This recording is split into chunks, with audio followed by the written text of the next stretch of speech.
ജോലി കിട്ടിയിട്ട് വേണം ലീവ് എടുക്കാമെന്ന് വിചാരിച്ചിരുന്ന ഒരാളായിരുന്നു ഞാനും. അപ്പോൾ ഞാൻ വിചാരിച്ചു ആദ്യത്തെ വീഡിയോ തന്നെ ലീവിനെ പറ്റിയുള്ളതായിക്കോട്ടെ എന്ന്.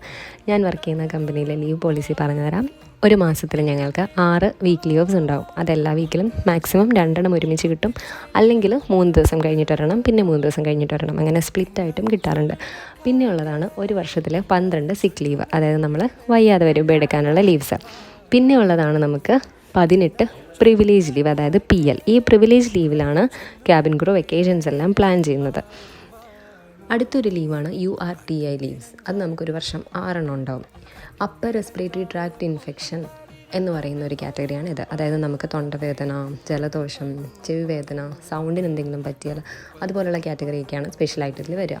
പിന്നെ നമുക്ക് എല്ലാ കമ്പനിയിലും ഉള്ളതുപോലെ 6 മാസം മെറ്റേണിറ്റി ലീവ്. ഇതൊക്കെയാണ് ക്യാബിൻ ക്രൂവിൻ്റെ ലീവിൻ്റെ വിശേഷം. ഇനി അടുത്ത വീഡിയോ കാണാം. ബൈ.